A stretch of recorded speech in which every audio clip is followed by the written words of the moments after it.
इसी रेखा से यदि आपको नीचे गिरती हुई अधोरेखाएं मणिबंध की ओर जाती हुई या अधोरेखाएं दृष्टिगोचर होती है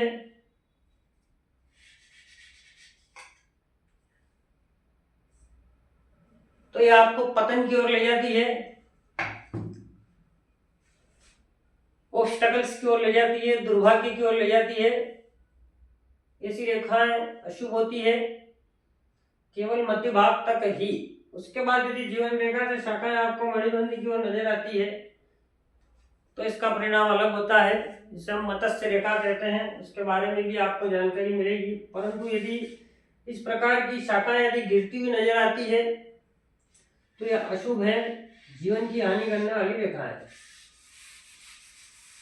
तो ऊर्ध्व रेखा अच्छा परिणाम, अच्छे प्रयत्न से सफलता, और अधोरेखा दुर्भाग्य को बताती है, अवनति को बताती है, पतन को बताती है।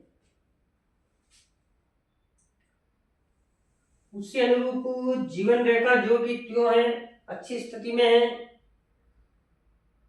इससे एक शाखा निकलकर यदि शनि पर्वत की ओर देखती है तो शनि के जो कारक तत्व है, आयु को बढ़ाना, धन प्रदान करना, दीर्घायु होना, धनवान होना, ऐसी स्थिति को बताती है।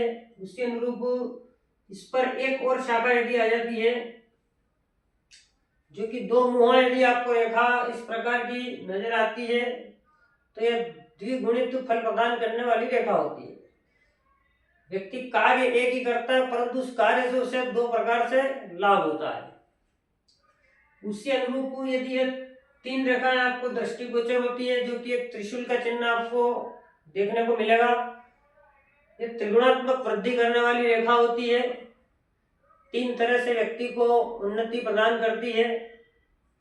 उसके अनुरूप यदि एक शाखा और इधर से निकलती है, एक इधर से निकलती है,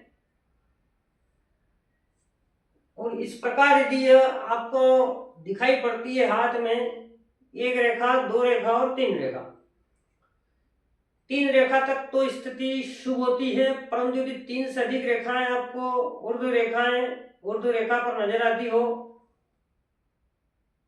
चार भी हो सकती है, छह भी हो सकती है और 10 भी हो सकती है, उसके अनुरूप यदि शाखा पे शाखा यदि आपको नजर आती है तो इस प्रकार की रेखा पूर्ण रूप से जो शुभ फल देने वाली होती है वह संपूर्ण रूप से अशुभ फल प्रदान करती है। कहने का तात्पर्य है कि दो और तीन से ज्यादा यदि रेखाएं उत्पन्न होती है तो यह कंटक रेखाएं कहलाती है। कंटक शब्द का अर्थ है ऑब्स्टकल्स, दुर्भाग्य, और कंटक रेखाएं होने से जो शनि ग्रह जो धन का कारक था, जो धन के कारक हैं, उसके अनुरूप यदि आपके पास कुछ जमा पूंजी है तो यह रेखा उस जमा पूंजी को बंटवारे के अनुरूप फल प्रदान करने वाली रेखा होती है। उसके हिस्से, उस धन के हिस्से टुकड़े बताती है रेखा, जिससे कि धन का समाप्त होना दिखाता है। उसके अनुरूप ऐसी रेखाएं कंटक रेखाएं होती है। तीन रेखाओं से अधिक रेखाएं होती है तब अधिक शाखाएं और अधिक रेखाएं हैं तो यह संपूर्ण जो शुभ फल है उन सभी को अशुभता में प्रदान करती है।